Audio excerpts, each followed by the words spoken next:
One. Welcome everyone to the MMOs.com podcast. We're on episode 34 now, and this is Altai, joined by... Omer? Big Gumble. Matt? Sure, really, yeah? Oh, we got everyone. Yeah, we did it. That was it, Omar. Let's go. We went full circle. All right. How's everyone's week so far, guys? What have you guys been up to? What have you guys played? Anything interesting?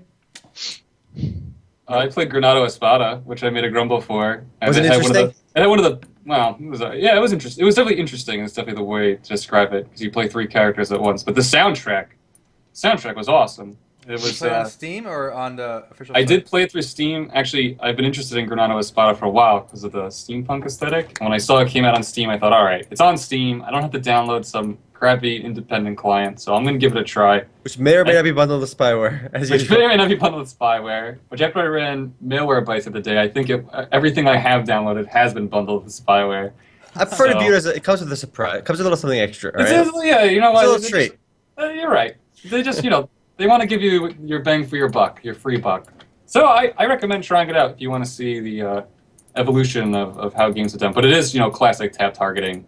Now, isn't that like an interesting game because you play multiple characters? Isn't that how it goes? Mm-hmm. Yeah, you play 3 at once. But you only control 1 at a time. But you can use all their skills. It's freaking me out. Continue. There's an even cooler part of that game. Your characters play themselves. So you just take all 3, you put them in the middle of a dungeon, Yeah. all right? Yep. And then you just watch as they just play. Yeah, I learned that towards the end of my Grumble there. And whatever. The AFK aesthetic is pretty solid, all right? Very nice. No need to bot, You don't have to download a third-party bot and get another virus. This game really cares about the players, all right? I recommend Granado Espada not as a game to devote your time to, as a game for a great soundtrack, and just if you're just curious. If you have any curiosity about, where we are today. If you're curious about the universe, all right? You play Granada Espada, okay? If you have philosophical curiosity, play Granado Espada. Or if you want to see where the developers of Tree of Savior came from. Oh yeah, Yeah. that's true yeah. too. 'Cause it Yeah. is Is that where they came from? Yeah, Mhm. IMC Games. Huh. Yeah. I believe I read that the engine used for Tree of Savior is the same one used in Granada Espada, just modified a lot. Boom. Huh. Pretty cool. There you go. Matt, what about you? Anything interesting happening this week? I played a lot of Starbound. That's about it. Well, that's fair enough. Did they upgrade it or update it? Apparently they're getting close to 1.0, whatever that means. Is it still early access? Yep. Okay. Still I hate is. that term now. Early access is just like, oh, How does I that don't know, compare to Terraria? Starbound's not done, but it's done enough that even if they never finish it, I don't care at this point. There's so much to do. Wow. Yeah. all right, I've been playing a shit ton of Rust this week. All right. Oh my yeah. god, we did. Yo, I got in on the Rust game a little bit late after everyone already started playing, but it's still a really popular game, and I started playing with since we did the Sunday Funday video, and since Rustified server reset on January 7th, I think, or maybe a little earlier, but I've been playing it since then, and we built quite a bit on there. So that's been my week. A lot of Rust. Nice. It's a good way to spend your week. Yeah. Never go wrong with Rust, except you do have to devote all day to it. Yes. I've been getting destroyed in that game. Well, we got a base, we got some bolts, we got some guns. We're good to go. Until you get back on and your base is destroyed. Hey, so Yeah, far it's the base is a-okay. All right, it's on a hill, it's on a rock. We're covered. We got the It's in the elevation. radiation zone. You Everyone do- dies before they get there. I did see your base. You got your base in a good spot. Yeah. It's definitely getting rated though, because it looks like you have something valuable. It's expanded a lot more since you came on, Sean. It's only getting better. I'll have It's to because take a you look built later. it on a giant rock. Yeah, it's like, awesome. There's no way to get up unless you build like an even bigger tower and like parachute down or something. Yeah, it's near impossible to get on there. You destroy all the cabinets first. But Erhan and Shin, what have you two been playing? I've been playing a little bit of League. Yeah? I What? played a few games with some people that are already ranked. And that didn't really go well. I just got crushed. But I'm learning the game slowly.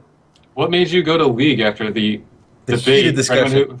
Anyone who watched last week or the week before, the debate about what's better, League or Dota 2. So now you're converted? Did a missionary get you? It did. I saw the light. Let's just say. Good, there you go. Wow, that's a No, shock. actually, I'll tell you what happened. I think I told you last time. Dota 2 had a new big patch recently, Mhm. and the one hero I play a lot got completely nerfed and changed. So I'm just waiting Oh. for them to change it, or I gotta find a new inspiration. Just because you get nerfed doesn't mean you have to stop playing it, all right? As soon as you get nerfed sometimes too, you just Well, I'm buck not up and complaining keep about playing. it. I'm just Yeah. choosing to wait. Fair enough. Sure?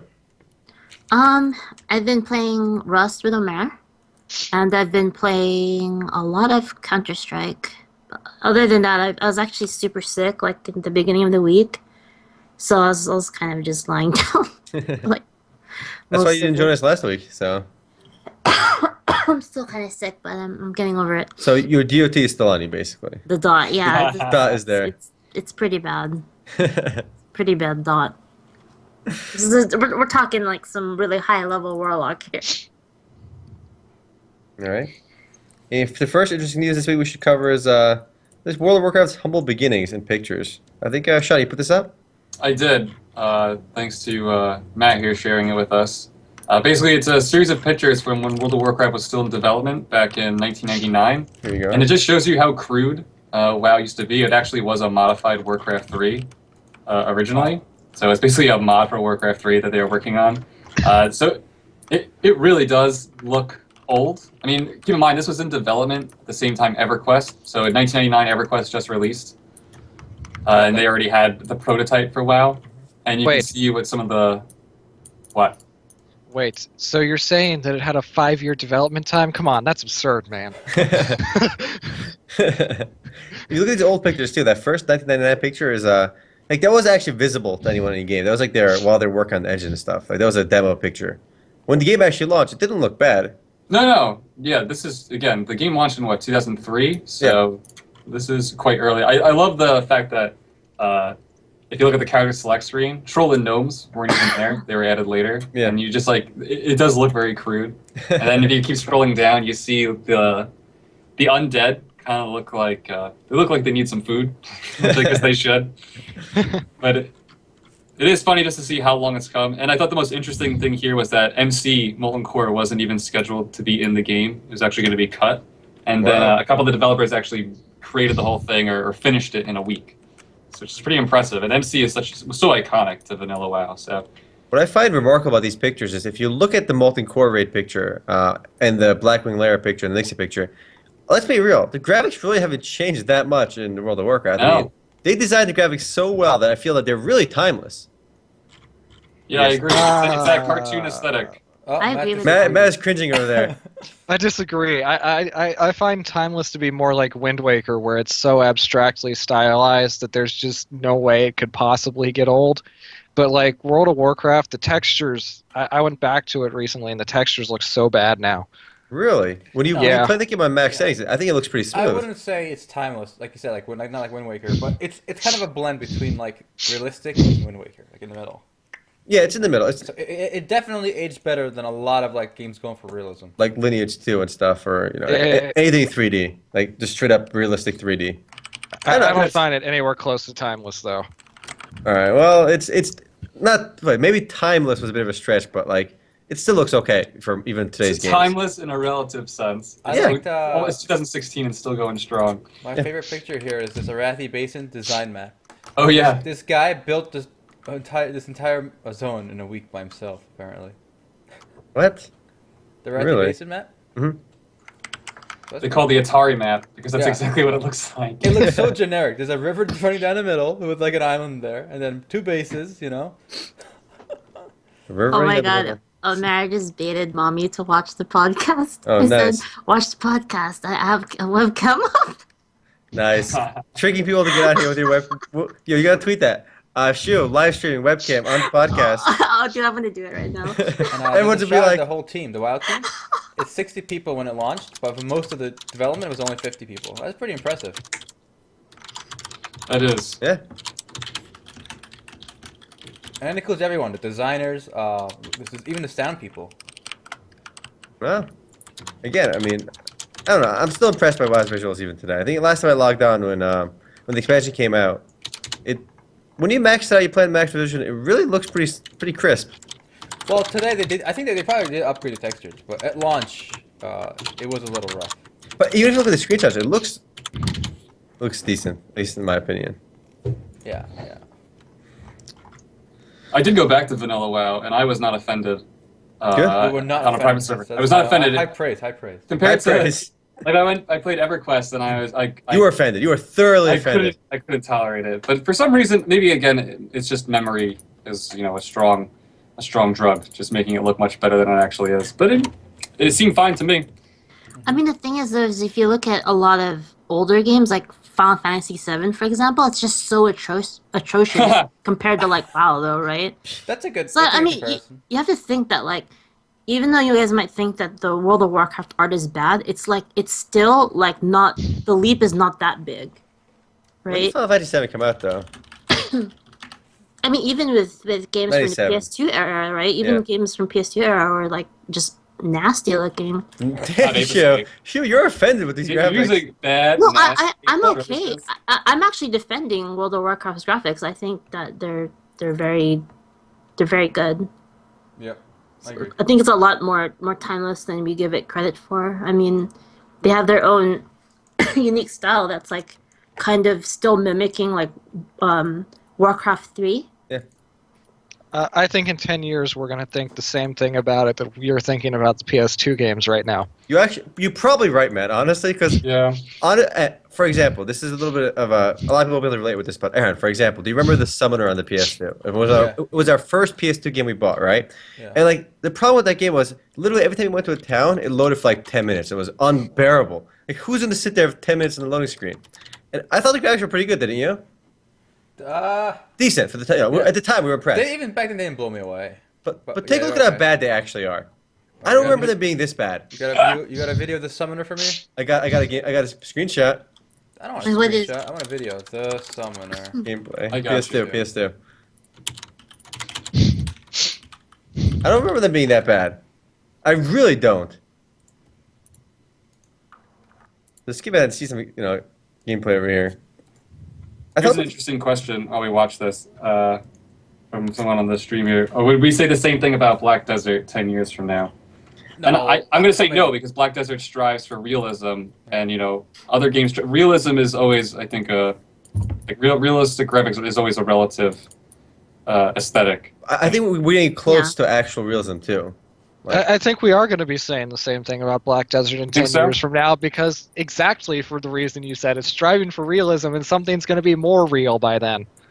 Okay, but I think Matt, I don't think we're gonna compare it the same way we're looking at the Summoner, right now. I think we're gonna look at it we're gonna compare it to like VR, where our next games in 20 years, Oh yeah, really we're good going to on be in VR, headsets. and they're gonna look uber realistic with the headsets. But I think the in-game art and stuff is still gonna look crisp. It's just not gonna be in the same format. But then again, I thought some of these PS2 games were amazingly realistic, and they obviously weren't. Well, but I think someone said earlier we're getting closer to realism. I do think that's true because if you look at this thing I linked, at some point, right, the return on hardware and improvements, is quite diminishing. Yeah. Hmm. So Yeah, I was gonna say that too. Like, how long do you guys think it's gonna be before we get to the point that it's just not worth it anymore, right? If we stick with 2D environments, I think Black Desert will never look blocky to us, right? But if we go to 3D, then everything else will look shitty, yeah, that's the thing. The format change is gonna make I think Black Desert look shitty in 10 years from now. Even though obviously today everyone's like it looks gorgeous, and I think it does look gorgeous. All the Victoria's Secret All cars right, on and now there. speaking of all this hardware stuff, guys, Oculus pre-orders. Oh, went yeah. live. They certainly did. All right, so Who got one? The Raise big your news. hand. Wait, before we start, big news. The price was $600 for a pre-order, and that was double what they were kind of hinting at this whole time. Oh man, I pre-ordered it, guys. Well, Palmer went on Reddit and apologized profusely for that. Wait, am I the only Misstatement. one here that didn't pre-order? yeah, Matt, Yeah. Well, I mean, you don't have to pay, right? You just kind of. You don't pay right now. You pay when it's shipped. You do have to pay when it ships. yeah. You're still Fine. going to be paying $600. I'm okay with that. I'm okay with that. Do you know how much I'll pay for my VR hentai? Right? There's no Oh, upper bound damn. here. I'm they not already okay have with that. some. I'm sure they do. No, There's I got to will- be some demos. We should talk about, the price point did scare away a lot of people who were expecting the $350 tag. Even Super Data came out and said that only the most hardcore gamers would pay for a $350 You price hear tag. that, Matt? It's official. We're all hardcore in here now. We're all Yeah, hardcore. Get wrecked. We have the badge. 400, Badge of 400 hardcore. was my high limit. My upper limit was 400 because I only paid $100 for the Tobii IX, and that thing works better than anything I have ever used. Damn, get out of I here, don't you even know what a filthy Tobii IX is. casual. What is I bought eye tracking hardware. How is that casual? Well, according to Super Data, if you didn't buy Yeah. Oculus, you're a filthy casual, all right? Super Data's never wrong. You cite them a lot, all right? All right, so the big Yeah. controversy is there's actually a quote by Palmer Lucky like a couple months ago, which is hilarious. He's like, if it costs too much money, then it doesn't matter how good it is because no one will use it. Like if it and I think he used like 600 is like the price that's too high. And Yeah, he that's said- the price yeah. he came in at. That was pretty funny. He was hinting at like 300 to 350, I Yeah, believe, yeah. right? And it's hilarious. He got so much flack for saying that, and rightfully so. You don't say something and then Okay, go completely well- against it. We're saying 600 is bad. Other countries are paying like 700 euros before shipping, or Canada is paying 900 Canadian dollars before shipping. Okay. That's funny money. I don't count Canadian No, no. money, all right? It's monopoly money. I will say in that part, Oculus messed up. They should have done a better global distribution system going. Yeah. Like Amazon or something. I also think they should have came the price point at 300, even if they lose money. No. Look at No. who They say they're losing money They're still losing money at at this 600. price. good. Let them lose more money at 300. It doesn't matter. They're owned Zuckerberg by needs to get some Facebook. shekels more. But They wait, can, Zuckerberg's they can be shekel count is Facebook's going tax. They can be Facebook's tax write-off. Okay. Yeah, Come on, exactly. Let them lose money. Exactly. But Oculus is a hardware company, aren't they? Like what is the point? And I mean, if you're talking like consoles, they can downgrade the cost because they make it back on software. But where's the Oculus going to make the money from? On the platform, the Stuff on the software. shop. They're basically exact making money same like thing as the Steam. console. They're trying to compete with Steam, which is one Yeah. reason Steam is backing Vive rather than Oculus. Yep. Wait, what? Oculus just- is going to have its own store. Yeah. The place you download your games is Oh going to my be the God. Oculus store. That's Okay, exactly okay, just like that's a Steam. They're really not going good- to make. That's They're a not gonna really make good like games. entrance point, actually. So what's crazy is, again, I think the $600 price point makes sense to not lose a lot of money if Oculus is owned by a big, if they were independent. But they're owned by Facebook, guys. Facebook is worth over $300 billion, all right? Who cares they lose like 20 million selling cheap Oculuses? They'll make it up in software and get the market going. If they sell a lot, if they get a lot more hardware installed, they'll get VR going a lot faster. I think it makes a lot more sense.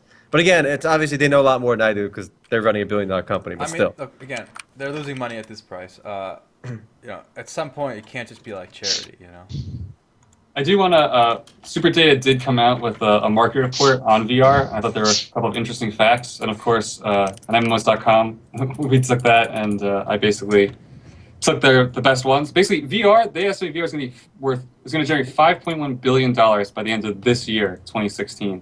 yeah. It's a lot of money, but at the same time, it's not coming from Oculus or HTC Vive, which was also announced, by the way. I think the price is going to come out in February, and they're also The in pre-orders pre-orders. start February 29th. Yeah. The price is not yet. No. Set. We don't know the price. I think I know where you're going with this. You're talking about the Gear VR. Yeah, right? not even that, but just all of these Cardboard, cell phone too. and Google Cardboard and Gear VR are what most people are going to experience because it's much cheaper. I mean, you can buy a... Well, the reason Gear- it's cheaper though is because it doesn't have the screens and everything. It's Oh, yeah, it's just an Slot for your phone. attachment to your already $700 phone. Yeah. Yeah. But especially what was interesting was I saw Super Data is talking about how Asia is really going to be the one that's going to push that price because more than 2.5 billion people in Asia own smartphones, and so they'll be leading VR adoption that way, or at least first-time use of VR. And also, by the way, the market believes in VR. There's over $2 billion were invested in 2015 into virtual reality from 15 million in 2012. It's a gigantic increase. So people really think it's going to take off. And even movie studios are making content that caters to VR. Okay, guys, how long till Pornhub releases the first VR porn? It's already out. It's already up. It's been No out for a way. while. I already Like a watched. year or so. I already watched the guy at CES try it.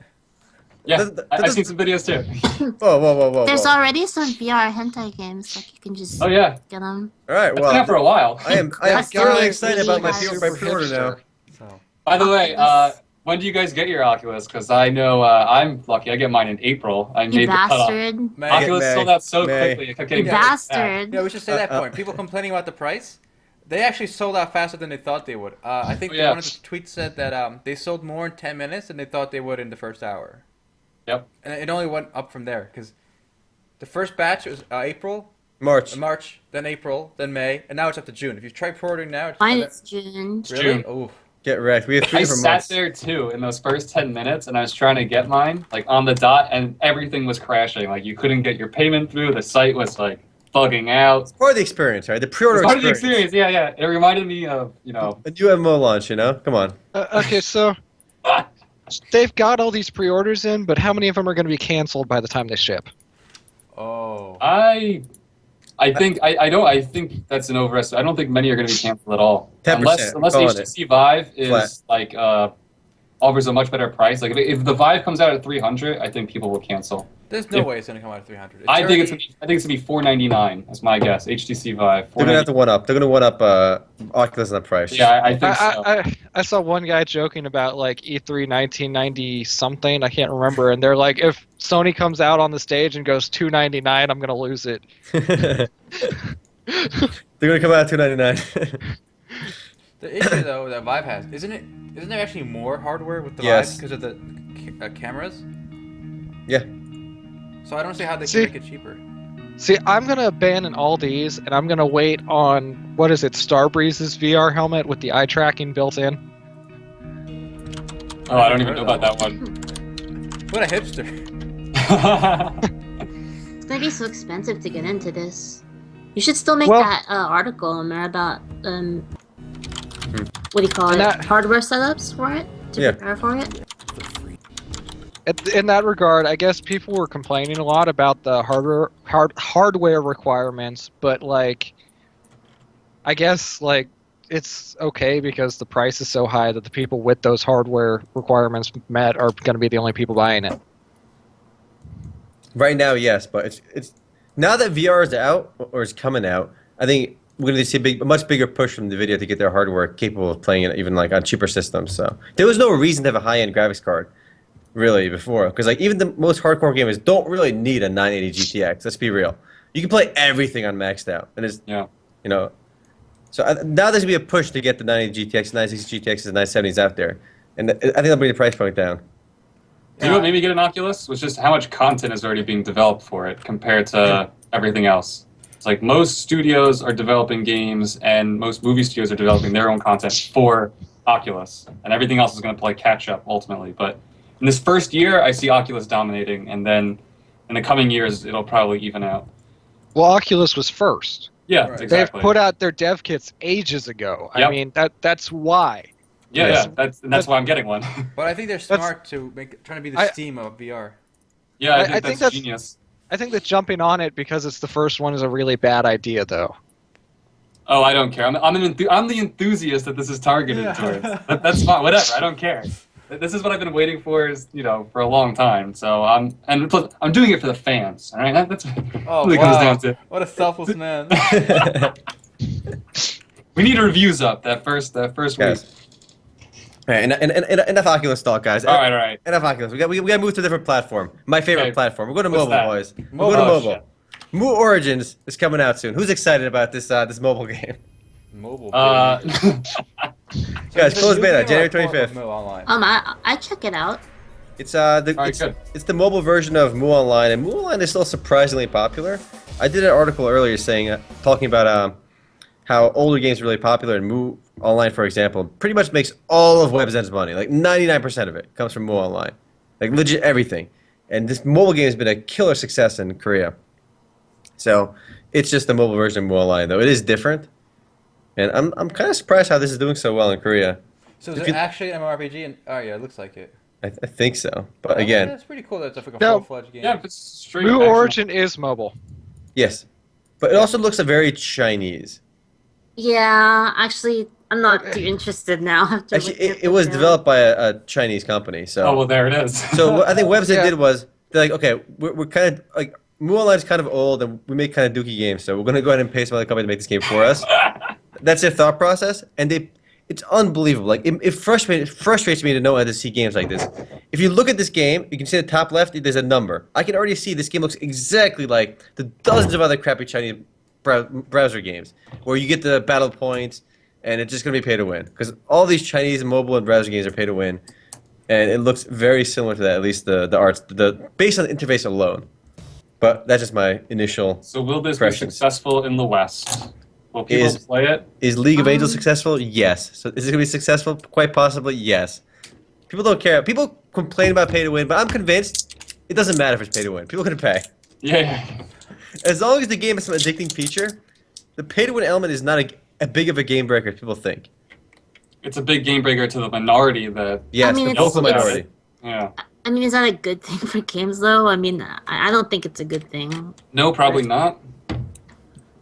Because then it just incentivizes people to make more pay-to-win games. They know people are gonna play and they'll profit anyway. Aaron, did you watch a video on Battlefield Heroes saying how pay to win works? Oh yeah, that's a good presentation. It was in the game development conference or something. Maybe I'll link it somewhere eventually. But basically, the guy was scared to raise prices for guns.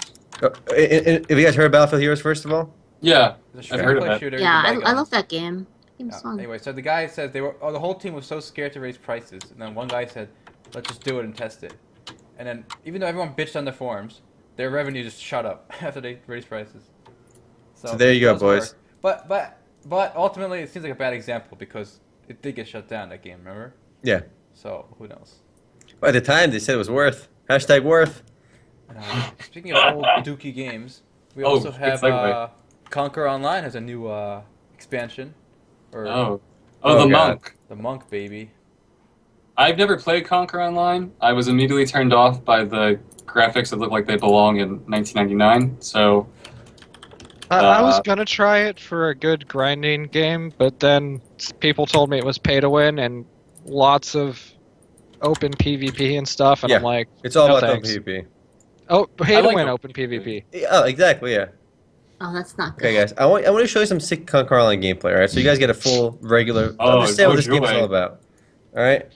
Oh, that's like, is this gonna be one of those really zoomed out, like people everywhere, effects everywhere PvP videos? Because I went to look up Lineage 2 videos the other That's day what you see, I know. to try and convince my girlfriend to try the classic Here. server, and that happened. Yeah, it's just all zoomed out just crap. mute this and you can... Just look at the beginning. As soon from where this starts My off. God. Welcome, pay a visit to Kung Fu Boy to learn more about the world. That's the first text here in the game. Welcome, pay a visit to Kung Fu Boy to learn That's more about the Did grammatically you pay a correct. visit to Kung Fu Boy or not? And look how your character jumps and moves. Is this game serious? It's like, hey guys, I'm gonna go bounce around. It's a kangaroo simulator. Why does that one NPC looks like realistic compared to you? And the NPC's name is Kung Fu Boy. There's also Kung Fu King. Very appropriate name. Yeah, the prize. It just this Kung Fu girl who's just sitting on the roof over there. I'm not This sure game what is she's also doing up mobile there. now, isn't it? It's on Yes, mobile. it's been on mobile, It's but the same it's game It's on mobile. self-explanatory. It's Yeah. Kung Fu Boy. it's Kung Fu Boy. Come on, the transitions are so like silly and bad, and for a game that's actually really successful in global markets, including the West. If you play this, please move on. No, yeah, a lot of people did play this in high school and in middle school for them, but like, it's time to move on. I agree, but again, people are nostalgic about their first few games. Do you guys feel on a mobile note? Do you guys feel like companies need to move their games more to mobile? So, like, for example, League of Legends would maybe have like a separate mobile game that's like sort of similar to the game. I mean, they could use the same assets, and League just needs to make a mobile card game, in my opinion, or like Don't a make board money. game or something. Don't make I money. mean, Hearthstone They are already working on has a something. premier- And in my opinion, mobile games just really need to step it up. I mean, we have like the ability to make better games on mobile now, and people are sticking to these simple little same kind of games that they've been doing on mobile since its incarnation, really. And I don't get why. Like, we can hook controllers up to it, we can hook keyboards up to it. I mean, we need games that actually take advantage of this stuff on mobile.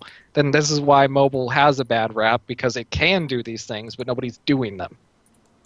What I'm hearing is basically from you is we put a man on the goddamn moon. We can do better than Candy Crush. All right, that's what I'm hearing. All right. On the mobile topic, so I read this article on VentureBeat recently.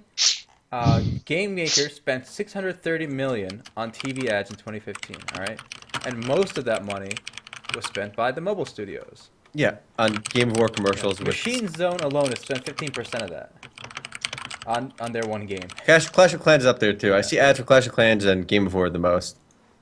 they're the games that make the most money, so that kind of makes sense too. And this Does thing Link- is, I'll put on the video the most watched. Oh baby, I like this one. Game ad, all right, of the year. I've seen this one quite a bit.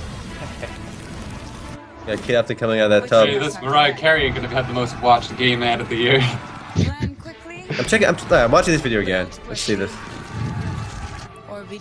Oh man, look at these sick animations, boys. It is a well done video. I mean, What are these little clay people? I don't know what's going on. It's just, that's the Clash of Clans. yeah, it's a battle. Oh, I know these guys, like the gods watching down at them. They're the generals controlling it. It's a Holy Mountain reference. Who gets that? Nobody here. Wow. Never mind. Will you be my hero? It depends. If I go in here, they'll get to see more of you. I'm telling you, that game's gonna go straight down since they lost Kid Upton. I'm calling it. It's going to zero, boys. That's why I'm telling you. That's why they made Mobile Strike. Mobile Strike is literally Clash of Clans. Like, wait, look, we lost the good-looking girl. We might as well go approach the guys, and they got Arnold Schwarzenegger to be their model. But again, I don't think it's have the same effect. No. That doesn't get me as excited as Kid Upton. I do like Arnold, but I like Arnold 20 years ago. You know? Yeah. Bring back Terminator Arnold. Or Predator Arnold. That's the Arnold we all know and love. Or Jingle All the Way Arnold. With a Sinbad cameo.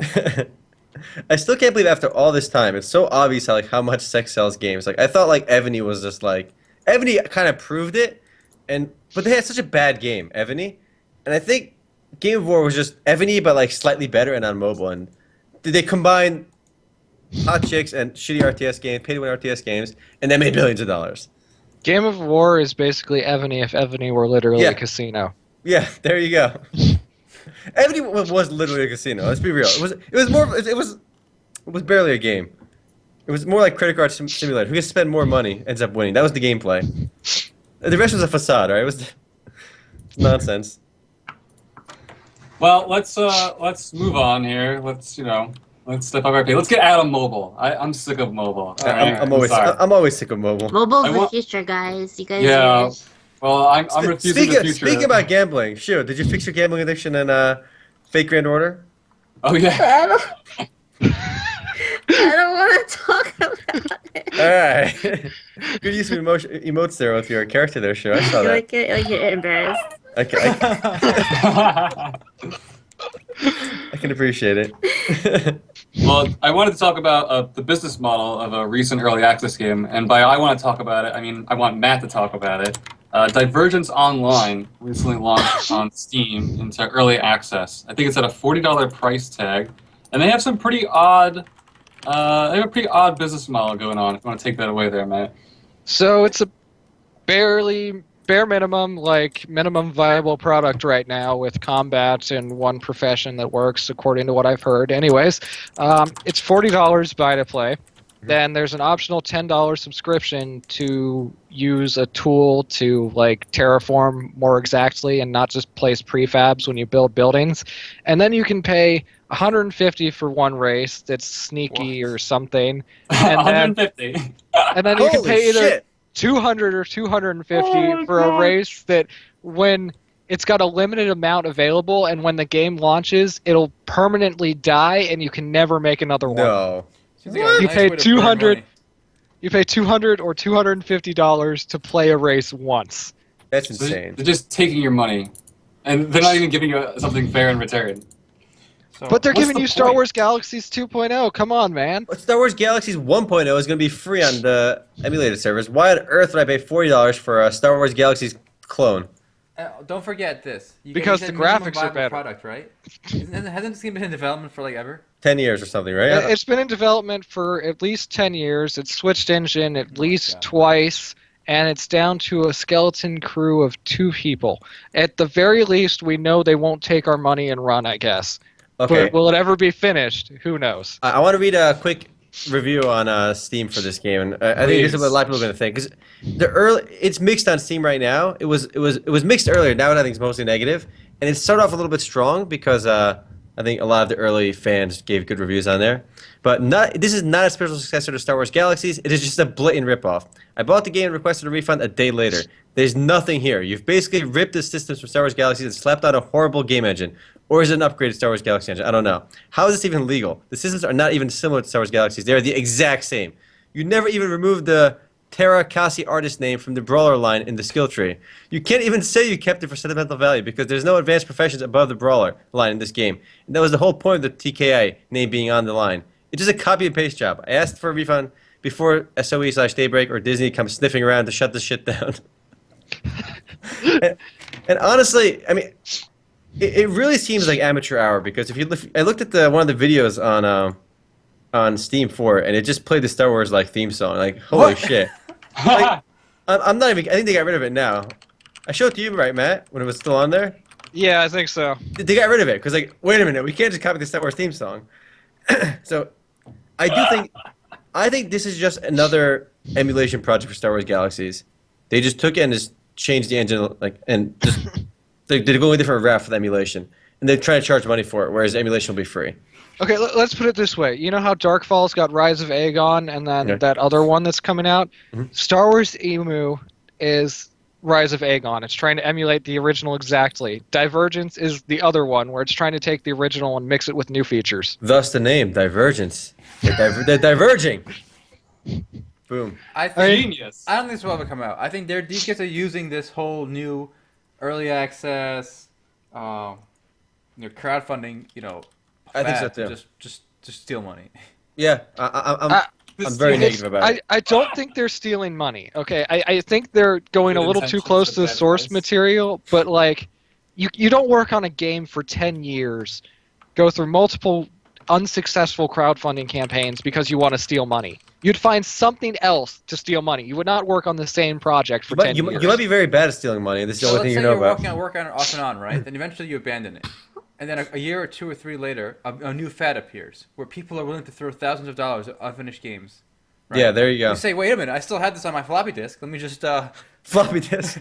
Well, actually, that's not how it works because this exact version has only been in development for a year. Oh yeah? All right. Yeah. All right, but listen, I know it's not going to launch or do well for one reason. Their official website uses Wix. Click on that link. Can I point out another reason they're not going to do well? Because their official website has music playing automatically. What is this, 1999? MySpace days? It's awful. It also requires Flash. Everything that you see on that page is in Flash. Oh my god. Embarrassing. How do I turn Literally this off? everything. You It's can't. on the bottom left. It's on the left. On the left. Left? I can't even see it. Wix is like Okay. some like really beta. garbage, like cheap, free. It's not garbage. It's unprofessional. It's like GeoCities, all right? Yeah. Imagine your website being on GeoCities and you're trying to raise lots of money. Well, actually, you can be on NeoCities now because GeoCities shut down. Yeah, Oh. shut down a while ago. Is NeoCities really a thing? Yes, Yeah. NeoCities is really a thing. Let's go to NeoCities, guys. It looks like GeoCities. My first website was on GeoCities, all right? Yeah, mine too. I think Yumi and Hyun did it at the same time. Yeah, don't diss 1999 is what the comments are saying. I mean, come on. We've got EverQuest Project 1999. It was a great year. It's true. But I'm not optimistic about this Divergence game, and I think a lot of people are also in the same boat. One last comment I want to read is from it's from one of our contributors on MMOs.com, actually, Locke. I said this before in the last news article on the game, and I'll say it again. Don't waste your money on this. I know it may sound cruel because two people worked really hard for 8 to 10 years, but it doesn't excuse the fact that the execution is beyond poor, and the game doesn't really justify the $40 price point. I wouldn't spend $10 on this game, and I hope no one else does either. Unless you pity the developers and have $40 laying around for charitable donation reasons, because that's all the $40 is going to get you if you buy Divergence Online. It's just charity. You can't make a game like this with 2 people. It just doesn't work. It's too ambitious for an indie project like that.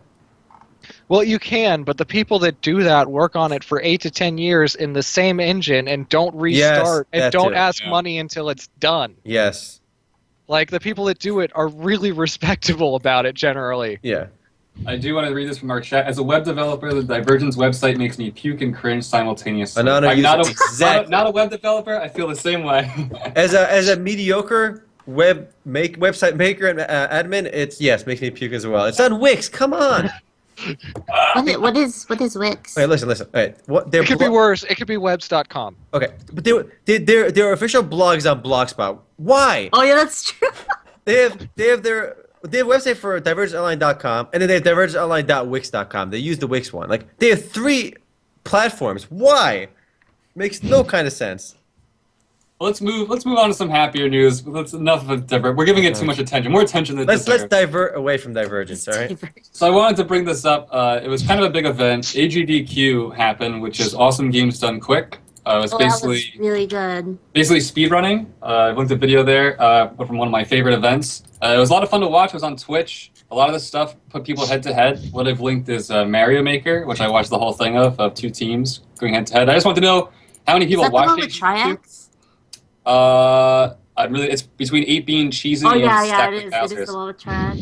And you know what? I didn't actually expect to have fun watching it, but me and 200,000 other people at peak hours were glued, and I don't know, it was a ton of fun, and I really It was for honestly a good watching cause, Sean. HTTQ. It was a good cause. You donate the cheer. You are curing cancer by watching. Yeah. It's not quick. Hey, Sean, who donated? single-handedly. Who here donated? Who here donated? I donated 2 years ago. Does that count? That counts. That counts. It carries So- over. I only really watched the blindfolded punch out part, and that was pretty Oh, I watched impressive. that too. That was impressive. That was crazy. But now They played Punch Out, Mike Tyson's Punch Out with blindfolds on and beat it. Damn. Two guys going head to head, and they were pretty close at times. It was really fun. Just playing by sound. This Mario Maker was great.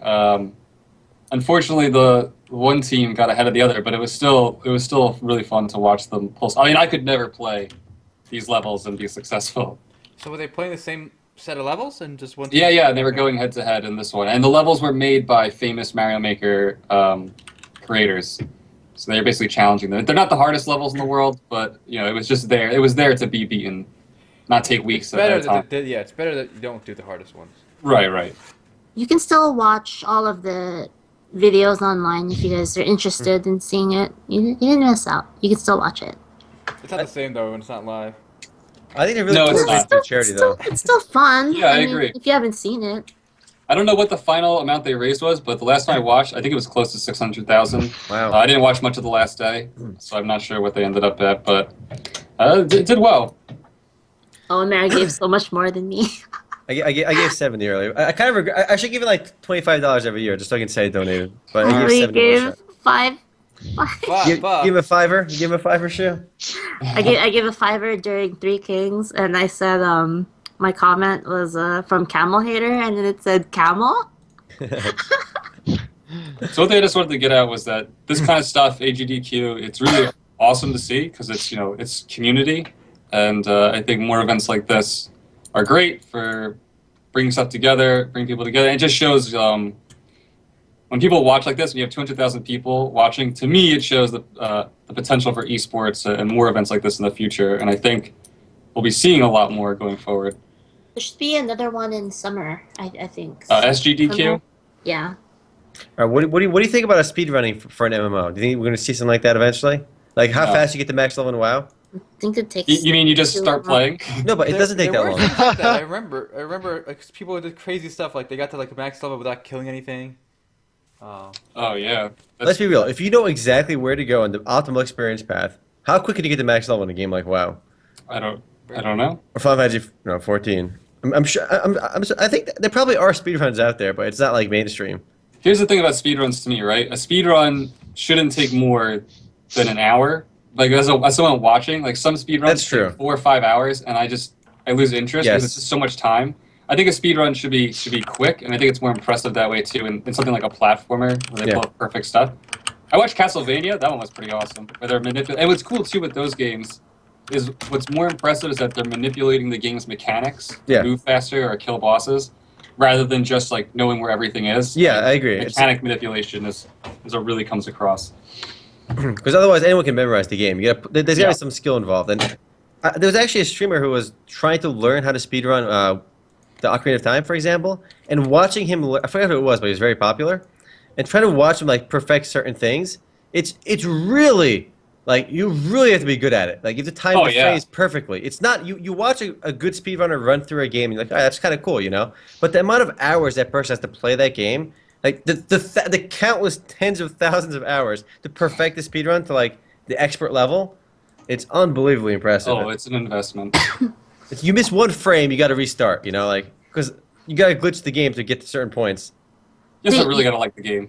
Yeah. Yeah, me and Loki were talking about it. We were like, wait, like So you're telling me that this guy put all those hours into this Dookie game?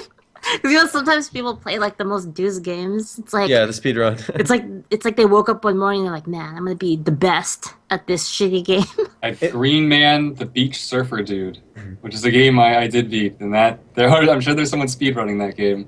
Really old shitty platformer. You should be the best at Superman 64. Oh yeah. I'm sure they've done that at one point. Yo, I have a challenge for you guys. Who wants to try to beat me at Super Mario World for SNES? I think my record. I think I beat that game in under 10 minutes.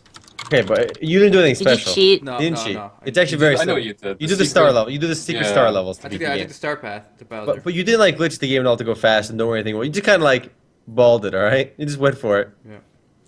I'll challenge you in Mega Man 2. That's one I could do. The game is hard, dude. I put a lot of time just to beat that game normally.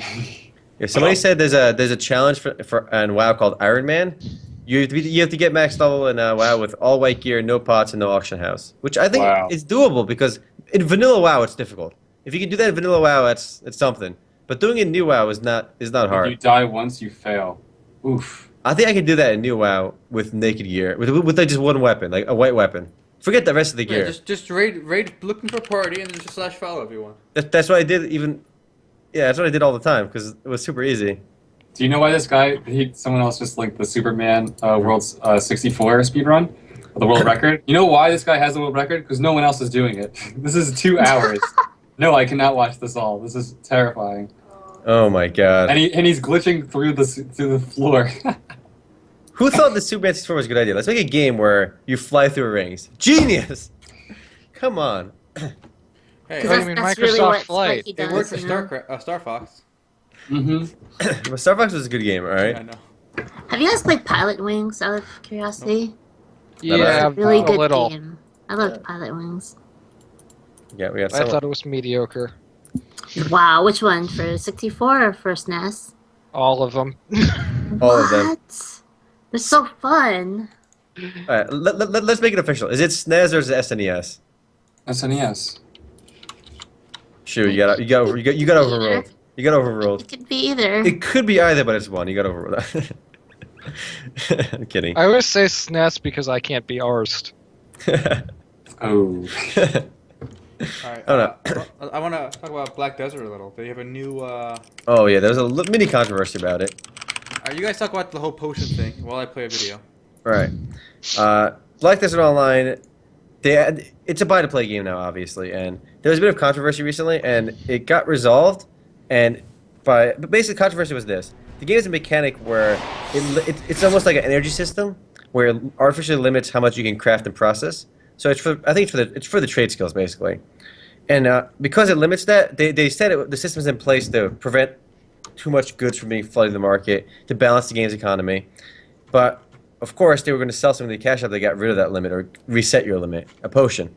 So everyone viewed that as pay to win, cash grabby, and they decided to remove it. So that's nice that they're doing that. They're Remove it for the removing East it. and West, for the European and North American. Yeah, not the other version, just for the European and Western version. But what's weird, what's crazy is the controversy in my eyes is how on earth can they say it's going to be a buy to play game and then they try sneaking this shit in? You can't sneak this shit in when you say you make it buy to play. Because you can make it fairer that way.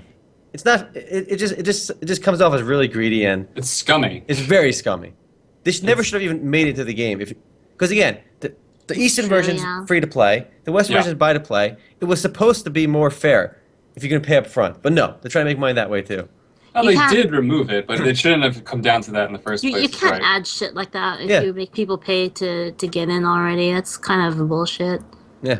Now the thing is, if there was no outrage, that shit would Yes, be in there. exactly. Right? Yeah. So unless players protest and say something, they're gonna put that shit in no matter what, whether buy to play, subscription, whatever.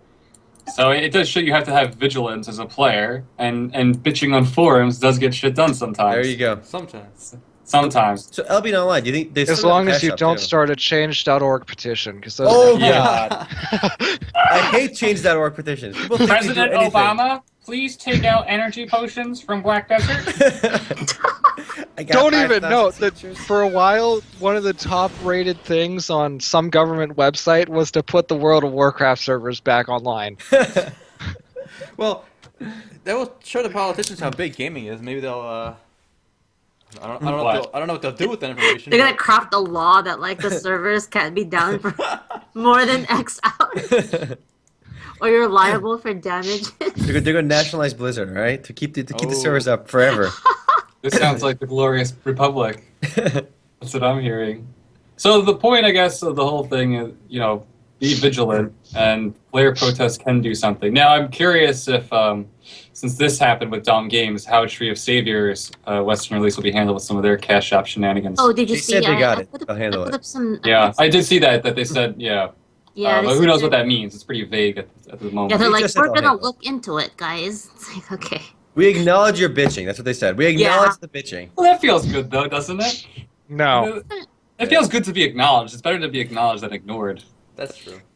It's Yeah, added a lot of fluff in there, like the care and stuff.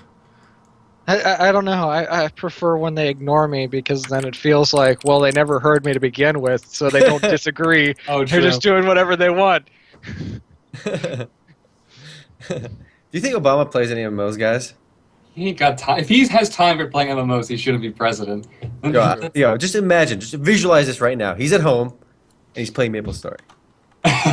Just visualize that with the snail music playing in the background. He gets home. He hangs up his coat. he falls into his chair. He goes He down. forms a party. I have to kill kill 200,000 more of these to get to the next level. Thanks, Obama. He forms a party with cute Vlad XXXX. Calls him on the phone, Vlad, man. XX Asian boy cute 69. Oh my god. You out-leveled me again. I told you. Oh man, that'd be hilarious. And like that one picture, what was it? This is reminding me. I gotta find it. Did you guys see that leaked conversation between one of the prime ministers of the UK and One of the prime ministers? I can't. I think they got one prime minister. Or You know a what I former mean. prime Anyways. minister. I can't remember who it was between. One of our presidents and the Prime Minister of the UK. They leaked a conversation. It's basically he calls and they're going on about castles and how the castle at Disney World is great. And at the end they're like, "So what did you call about?" And he was like, "I don't even remember." Wow, what friends? You just want his friends. How cute. Well, getting back to some MMO news. We'll Yo, come full Obama circle. playing MapleStory is MMO news, dude. What do you got? What do you got first? I wanted to bring this up. This is another throw to Matt, which is about a game called EverEmber, which apparently Matt is the indie mysteriously go-to guy. disappeared. He's definitely the indie go-to guy. Isn't that like the king of Neverwinter Nights? Yeah. No, in the city of Neverwinter. Yeah.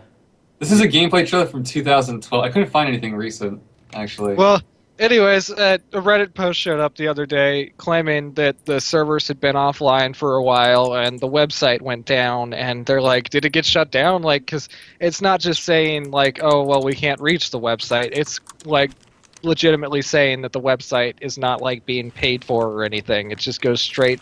On mine, it goes straight to the Time Warner DNSR search. Yeah, or so it's whatever down, it is. that means. It's like completely down. And now there are people claiming that the website's just down for maintenance, and that's on their Facebook page.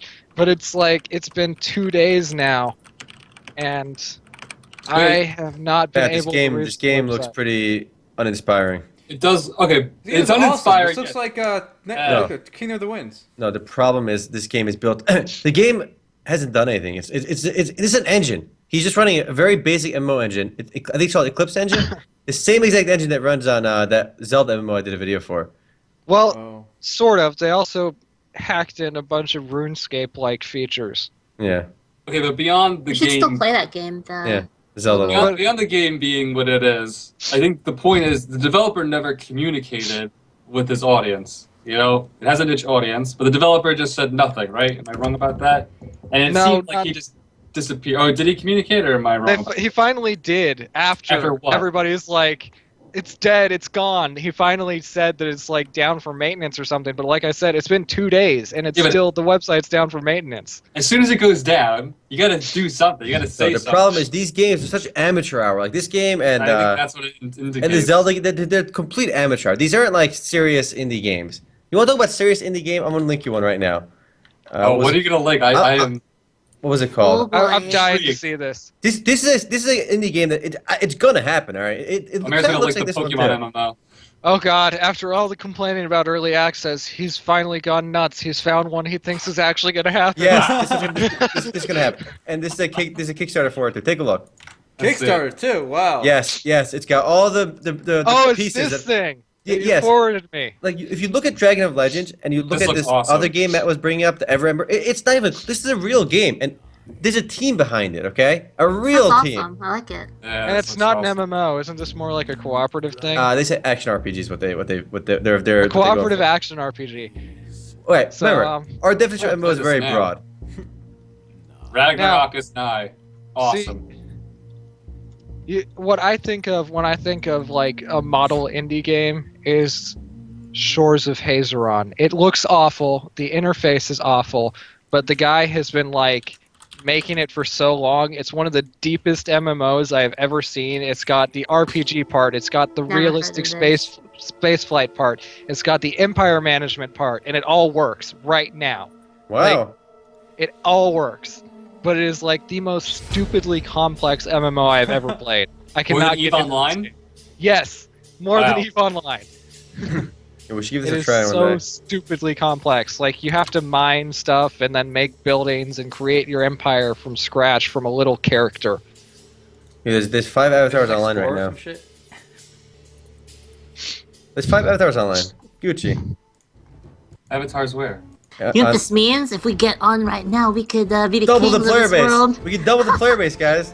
We Well, could- you see, it was actually fairly popular and averaged about 132 people online before, but then he took it down for like 6 months and brought it back up as a pay-to-play game after it was free-to-play. But the Oh. only reason he brought it back up was because he needed the money to keep it going, and people were like, well, we'll pay it, and then they didn't. Oh. So, I mean, also, I was saying for not, this is not like a model because it's actually more of a real studio than a model indie game. Because when you think indie, you think one guy working on it, like the one Matt was talking about. But this game, if you look at their about page, they have like 9 people working over here. They got sound designer, character artist, environment artist, lead developer, lead designer, create. They got a real team. So like this is Yeah. a game I know it's gonna come out. All right. Whereas when I saw the EverEmber online video, this looks like some guy, like some indie guy who just got the Eclipse engine. Again, I'm not sure if it's Eclipse engine, but I'm gonna keep calling it Eclipse engine because it sounds like I know what I'm talking about. I You think got it's Mirage. Mirage. Okay, they got the engine down and they played with it, and clearly they don't really care about the game. The server goes down. He doesn't bother responding to anybody because he's not working on it regularly. He just once in a while when he's bored, he brings up his notepad file and starts working on it. All right, that's how games are made, guys, on Notepad. If you're badass, you work on Notepad. There was a guy who coded Dust 2 in Notepad. There you Wow. Ridiculous shit. Yeah, that was.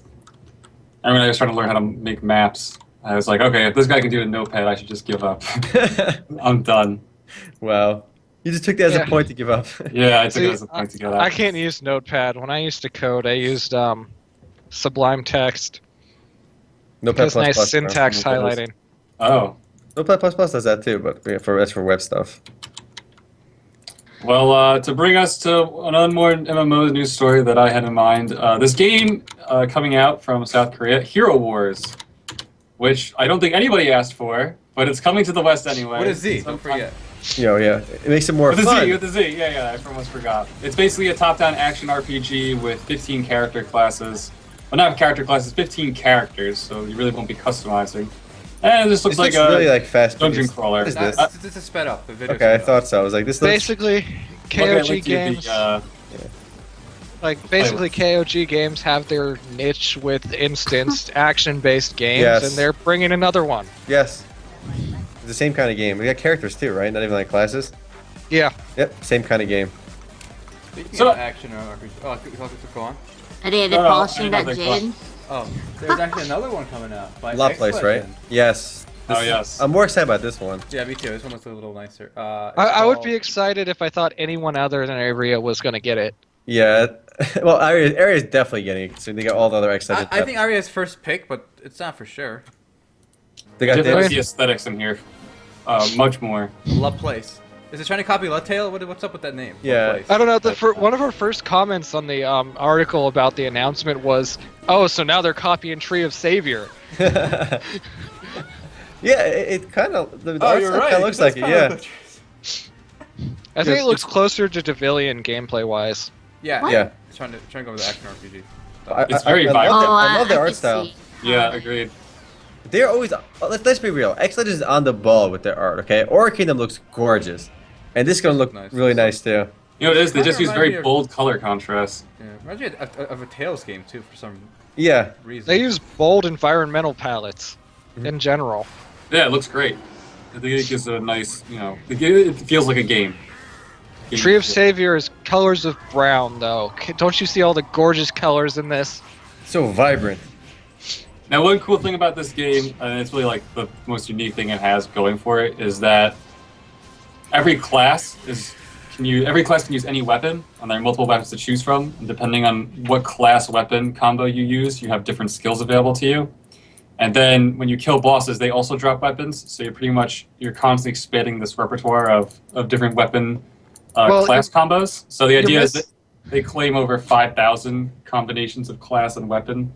You're missing the important part about the boss weapons, though. You get to use the actual abilities that the bosses have. That's really cool. Yeah, that is pretty cool. And the boss will use an ability on you that's supposed to make you feel helpless. Like in the trailer, you can see the character getting flailed around and whatnot. So it's definitely that's distinct. Is it distinguishing enough? Someone said Maybe. it reminds me of Torchlight too, and it kind of. I mean, again, it's action RPG, so I guess in the same way. But was it Torchlight more like Westerny graphics? It was cartoony, obviously. It was like a Western cartoon graphics. Yeah, sort of. I mean, there becomes a point where it's kind of indistinguishable, other than like the faces. Fair enough. I love like their logo and their art. Their website looks solid too. Fate and Hope. That is some deep stuff, guys. Unfortunately, there's no Western release date yet, though.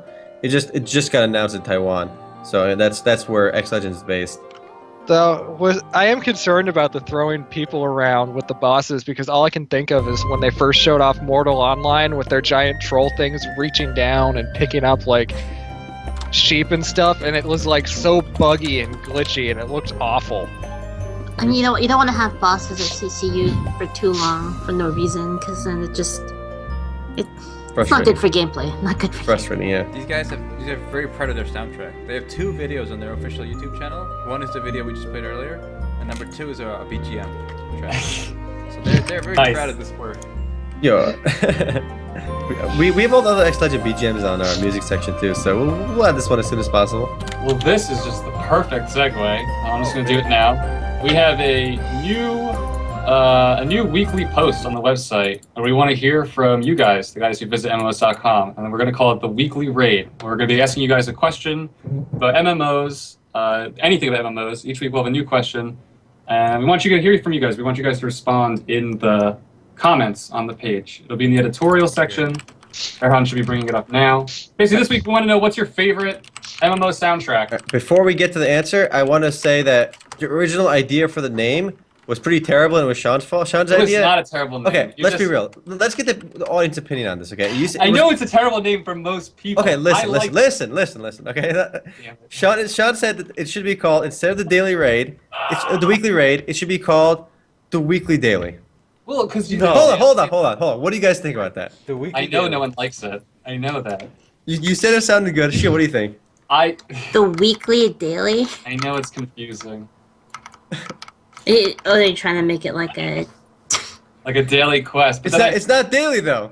I know it's not a daily. The daily. I wasn't referring to daily in terms of something you do every day. I was referring to it as a quest that's recurring. All right, so See, so it's a let's get different- to the answer. Sense of daily.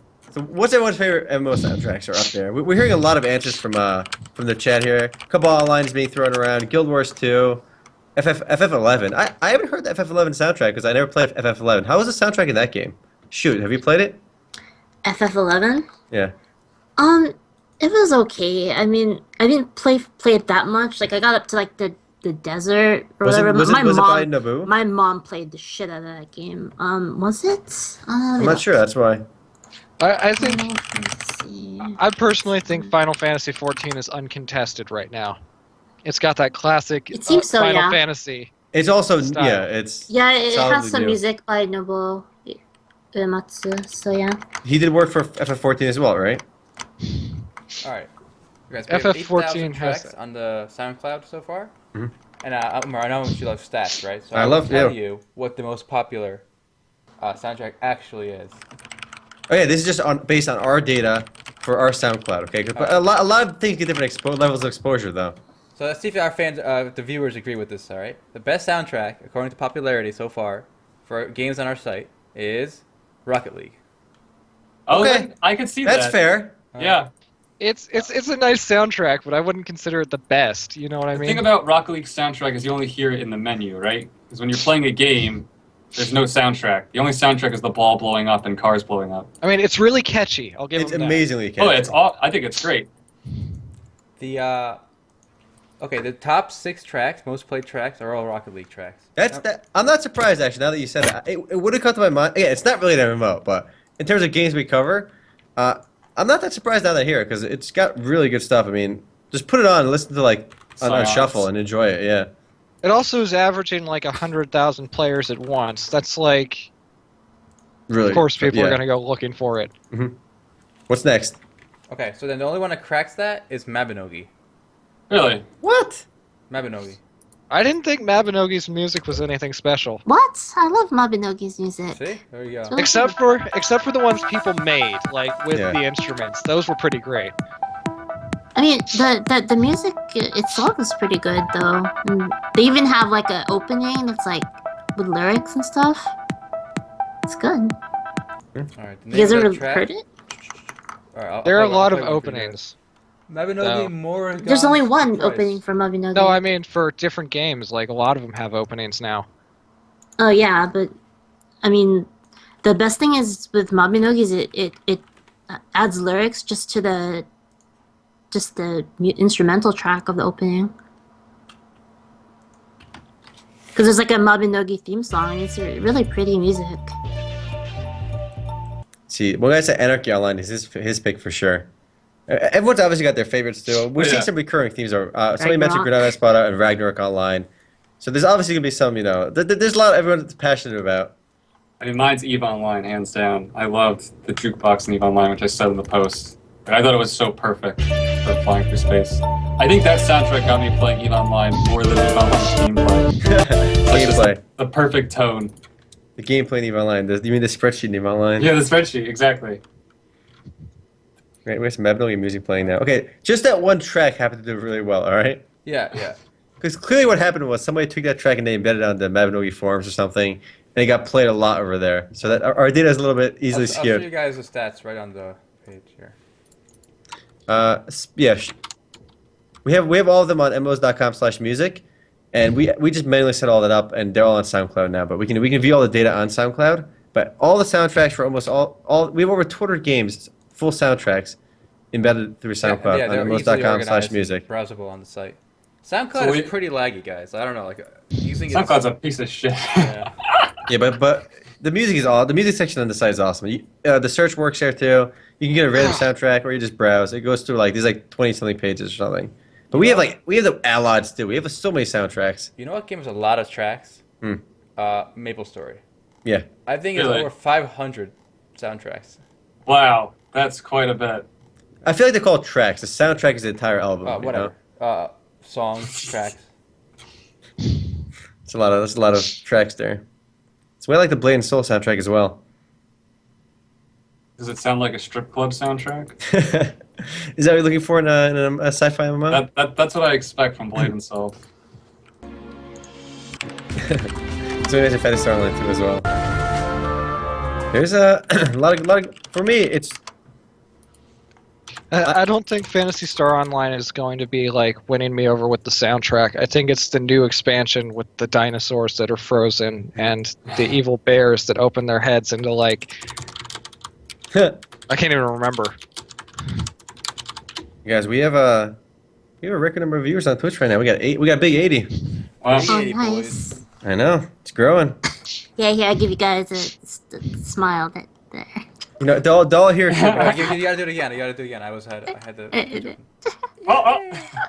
Shoot, everyone's here because you tweeted that you're on camera. Oh my god. Kappa. Everyone got trolled. I mean, I like Ultima Online soundtrack only because, again, it was my favorite MMORPG, and it just the tunes like aren't really anything great by themselves, but they bring a lot of memories back because I heard them so many times in different areas. So I think a really good game has to have a good soundtrack too, because it has to be able to evoke the feelings of being there and just reliving the nostalgia. And I think any of the good games really do have it. I mean, the games we all really like have it as well. I haven't listened to the FF14 soundtrack myself, though, because I never really played FF14. But now that Matt also recommended the soundtrack, I'm going to go ahead and listen to it while I'm doing work next time. On like shuffle in the background. We're scanned by Shoot Riot. Nice. So how does this work? Do we what day of the week is this segment going to come up? This segment will release during the podcast each week, and we will ask you guys the question. We can talk during the about it too, then. podcast and keep the article up, and that's how we'll do it going forward. I like it. So, yeah. I like Oh. the whole community interaction thing that we do. And sometimes people ask, how can they help us out? Really, it's just, communicate with us on the site, ask questions, comment on stuff, and Spread the word. We always browse the site Yeah. and respond to comments whenever we can. So it's really the best way to help MMOs grow and whatnot. Plus, people can talk to us in Discord, right? Don't we do that? Not yet, but eventually. Not yet, but we That's will. a work in progress. But Also, it the is a problem- 2016 thing. Yeah. People have to join Discord for us to talk to them. And the problem is, if we get that going, it gets too big eventually. We'll worry about it then, but We need like mods and stuff on Discord. Yeah, Isn't that isn't us. But what else I realized, even a lot of meh MMORPGs like that don't do really well have pretty decent soundtracks. Like, I skipped through some of the Allout stuff. It wasn't great, but it was pretty good. I think it's better than the actual game. The soundtracks. I think that happens quite a bit. It happens a lot. I mean, you see some really good tunes because again, it's the guys making the game aren't the ones that make the soundtrack. So like, No. the game could be very meh, but the soundtrack could come out amazing. They could win the soundtrack part of the game, like of the success. But if the gameplay flops, that's the most important, obviously. So you got a lot of good tunes out there that people don't really listen to. But there's Granado Espada isn't exactly a game Perfect you'll example. play, but its soundtrack was made by both Soundtemp and Tiesto, among others, and that explains why the main city has the dopest house techno beat. That's totally inappropriate, but works. So like that game's soundtrack is worth checking out the game alone, and I think that happens more often than not. True Savior's soundtrack is awesome too. I enjoyed it. That's also Soundtemp. I think we tried to put the soundtrack for Skyforge up, but they told us to take it down. They're jerks. Yeah. Well, at least A they. few games are giving us trouble with that. We're not making any money off the soundtrack, so if you guys. And the games are free for the most part. Like, come on. They're on your computer when you download the game, right? Maybe Yeah. they're not labeled properly, but they're there. Yeah. But we take them down, obviously, people ask, but it has been a big issue. Wait, it has been or it It hasn't? has not. It has not. Okay. Only a couple of them Not are yet, quiet. but it might be. Yeah, eventually. Eventually, yeah. Yeah, we'll hire a team of lawyers to fight them on their own soundtracks, all right? Let me change my career again. I'll go back to studying law. It's something I never did. We get Okay. Phoenix, right? Guys, we got to talk about the minor controversy of the week. Oh yeah, that's Yes, right. Let's transition to that. How The- good is it? It's Sean, you can cover because you brought up in the pregame. I mean, shit, I don't know enough. Basically, one of the top Hearthstone streamers, and I'll get his name in a second here. Reckful. Reckful. He got caught view No. bombing, Reckful right? called out the other guy. Oh, okay. Reckful called out the other guy. See, we really are in tune with this one. What's the other guy's name? He's really popular. Let me get it. So no, somebody on the Twitch will know. Someone know. Basically, someone was using viewbots to raise the perception of how well they were doing on Twitch, and they were a top Hearthstone streamer. And it just shows you that it's not just the little guy using bots to It's the boost big their guy. numbers. But the big guys do it Massan too. or something? Massan, yeah, I think it was him. Anyway, what was interesting is it was all like, kind of unfolding on the live stream. They were like both live streaming at the same time, and Reckful was basically saying, okay, this guy always has so many more viewers than me, at least 3 to 4 times my viewers. I'm pretty sure he's using view bots, and I can prove it. Here's how. I'm gonna go to only the best way to prove it would be if we both look at our ad revenue, because ad revenue, Twitch does not give ad revenue for bots, only actual ads played, and neither streamer actually runs ads on their stream. So ads only play when somebody joins the stream for the first time. So it's an objective, fair way to look. So if he has 3 to 4 times more viewers, he should have 3 to 4 times more ad revenue. And ad revenue is not, again, a very small portion of their income because neither run ads. So Reckful is like, I'll show mine on stream, and I'll show mine if he shows his, right? And so one of his viewers asked, "Will you show yours if he shows his?" Yeah. So This sounds like kind of. yeah, you show me Yeah, yours. that's I'll show you exactly mine. what it sounds like. Yeah. So he agreed to showing his. If Reckful showed his, like, okay, fine, I'll show mine. So he goes on stream, he puts it on, and he shows his ad revenue. He makes $2,600 right last month, with no ads, with no manual ads ran. And then the other guy is like, I'm not going to show mine, right? Because it's against terms of service or something, right? But he ended up saying how much ad revenue he had. And it was about the same. So you can't have the same ad revenue and have 4 times the player and the viewer base as that guy. He was very clearly running view bots at that point. It was almost like mathematically proven that you're running view bots if your ad revenue is the same at 3 times, 4 times viewers. I remember reading as well that his social media accounts, which, if you're using social media, the numbers didn't add up. Like this isn't scientific. This is kind of a bullshit way to figure it out. But basically, if you have this many viewers on Twitch, but your social media accounts are kind of dead and you're using them, more than likely you're botting something. That works for websites too. Like if someone has 10,000 Facebook followers and they have a Twitter and there's only say 500, they bought those Facebook likes. The same thing with Twitter. I mean, but you figure if they bought the Facebook likes, they might as well buy the Twitter followers. You can buy like 10,000 followers for like $5. Is this really that too big of a deal, though? I mean, if he wants to make himself feel better, it's like. But who knows? Controversy of the week. You got something else? I guess it's like their job, right? So, and higher you are on the list of people with the most viewers, you get some genuine viewers too. Yeah. People usually just click the top. Oh, yeah. But it's a controversy because it kind of it's unfair, obviously, because the guy at the top should be the one that's got the most viewers. It's kind of cheating to get ahead in a way. Mm-hmm. It's like cheating at popularity contests too, but. That's rampant. That's if in the popularity economy, which is what this shit is. Yeah. That happens everywhere. Every major website has bought Twitter followers and Facebook likes and viewers. And you can easily check when you see the little, especially on Twitter, you see little egg followers and you see every other line. Well, actually, I think it's worse than buying Twitter followers or Facebook likes because those don't really do anything by themselves, right? They don't hurt other people. No, you're right. They don't. But this, you take someone's slot. That is on the true, list. yeah. Oh yeah, I can see that is that. true. You're right. So a lot of lower or newer streamers can look at it and be like, okay, in order to compete, I have to cheat as well. It takes the fairness out of the equation. Yeah, Yeah. that's true.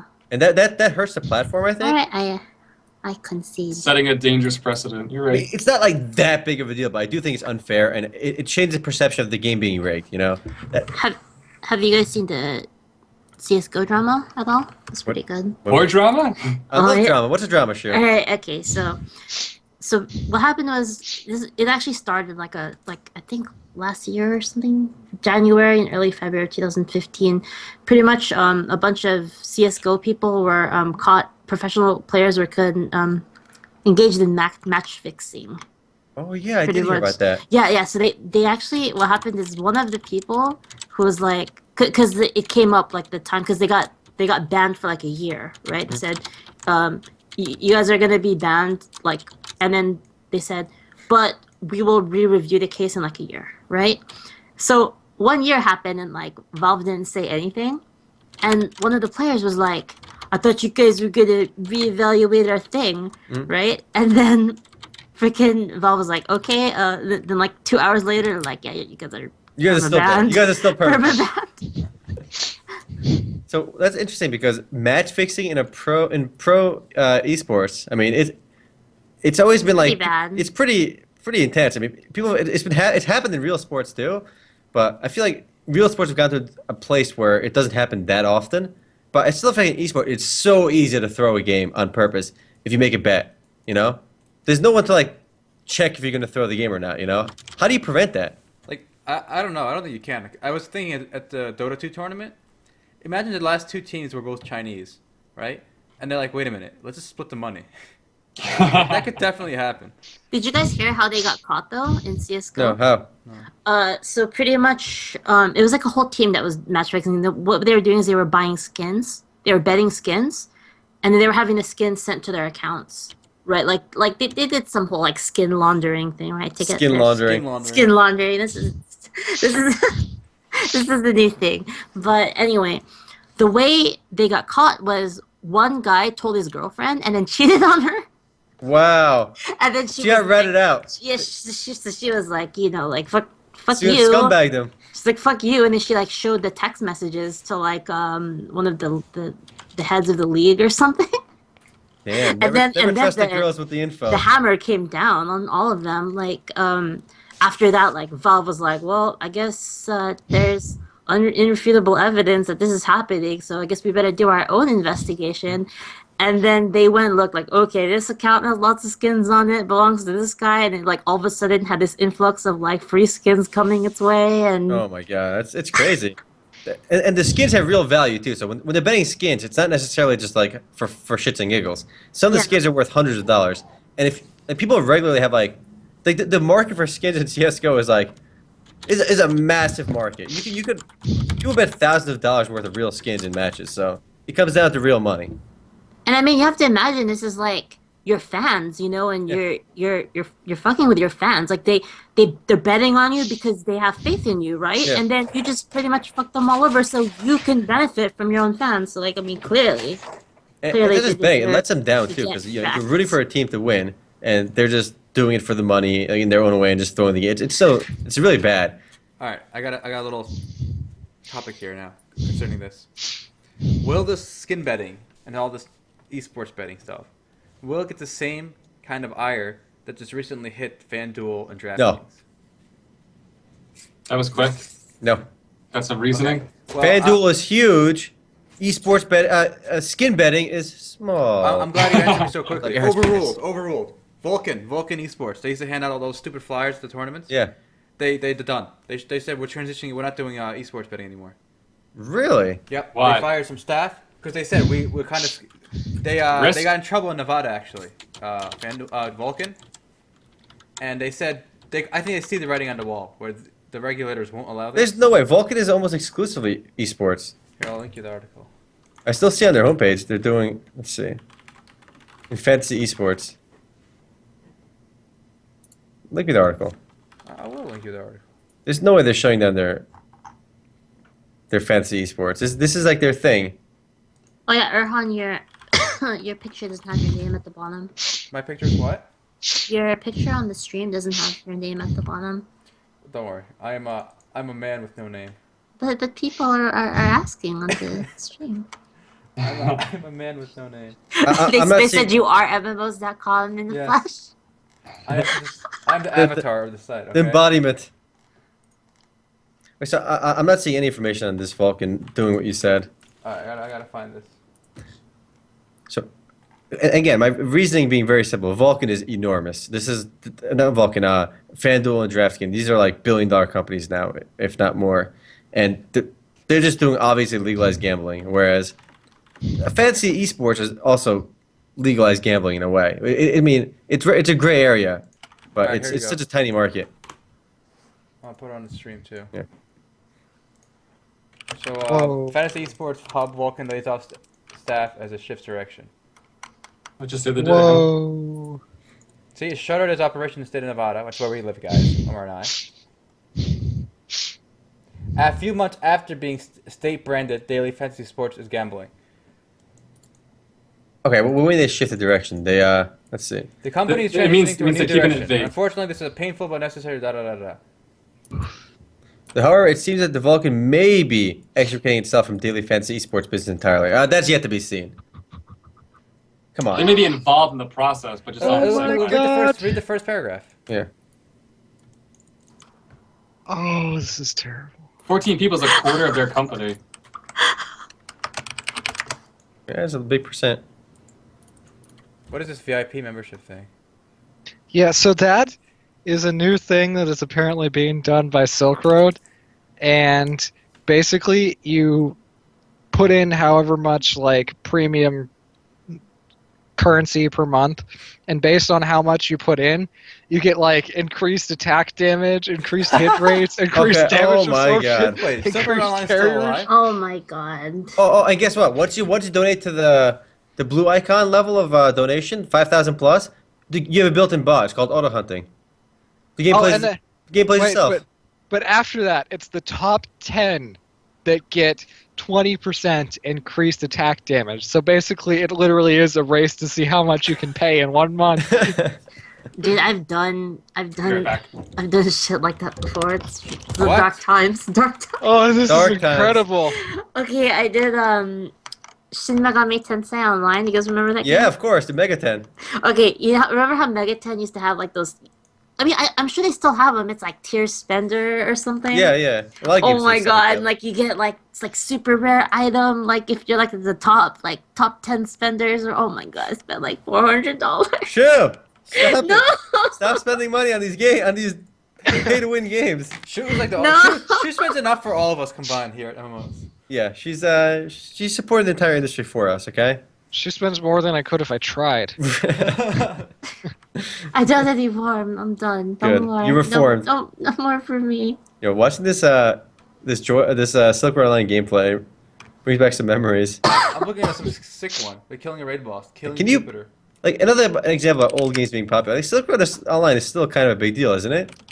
For bots? Yeah, for bots. But let's be real. When you log on, there's bots everywhere too, obviously. But the game is I remember when I tried playing Silkroad a couple of years ago, like more than a couple of years now, at least 4 years ago now. Like the servers were so full that like every time you try logging in and it's full, not only would it say the server's full, the game is like the server's full and kicks you off. You gotta relaunch the patcher, go through the game, go through the stupid splash art for their logo, and then you can try again. It's like a big fuck you to you. You know what's crazy though? This is how I could tell it was a good game for its time at least. My uncle played this game and he liked it. Yeah, I remember that too. Like, can you imagine that? Like an old person playing Silk Road. It was such a basic game too. It was a basic bitch game, right? Whoa. It was a basic.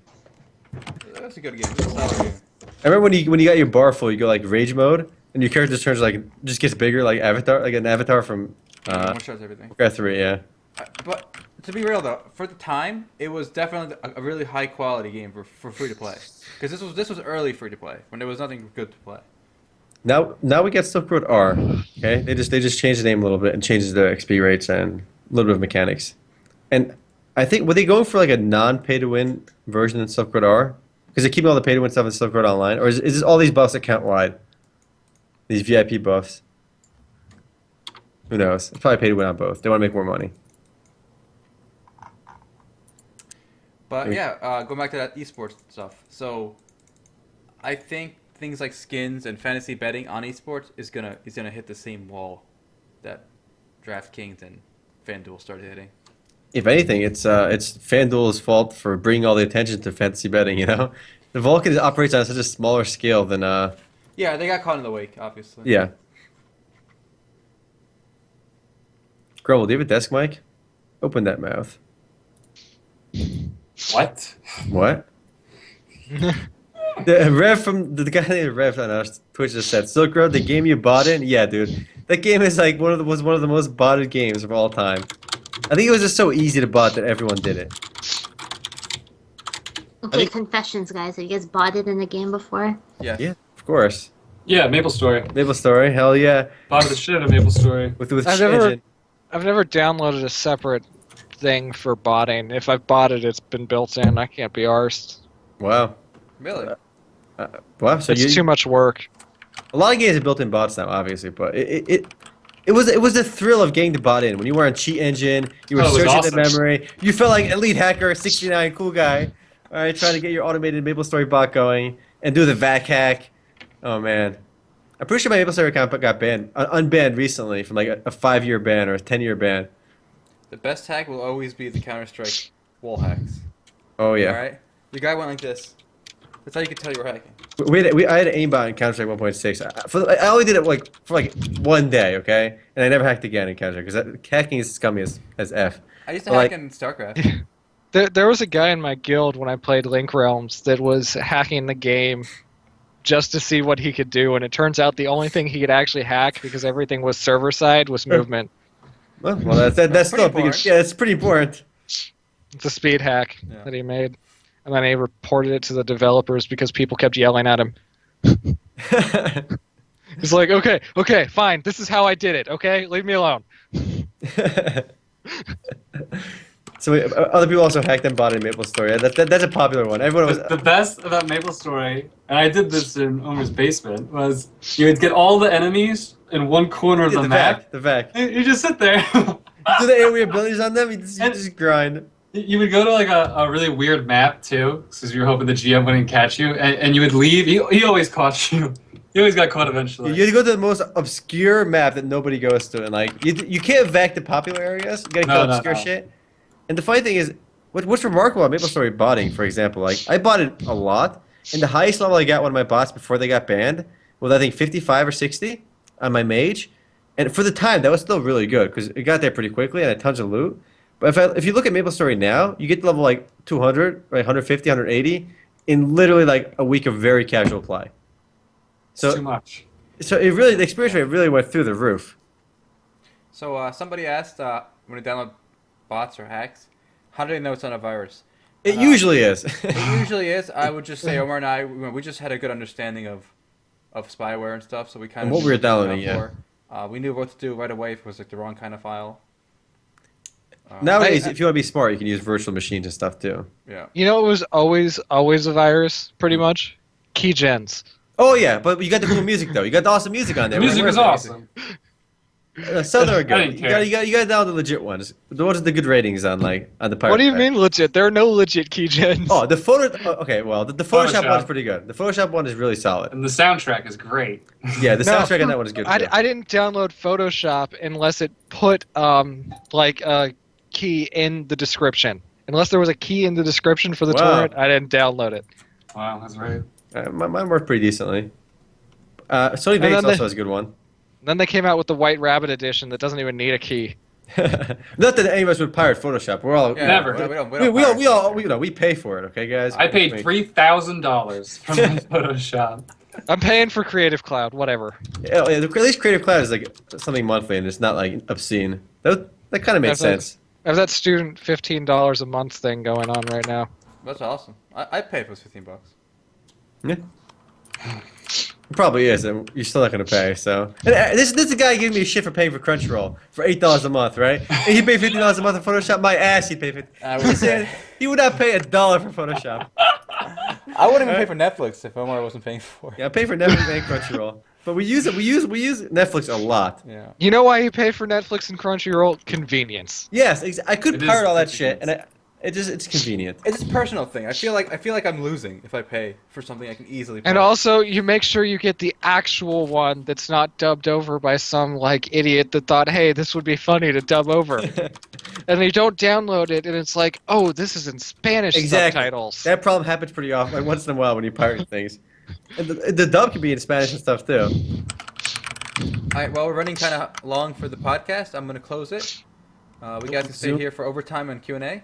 Do the Q&A right So, after this, so... Take care, guys. Later, guys. See ya. See ya. Is this That's the like- fun part? Oh my god, one time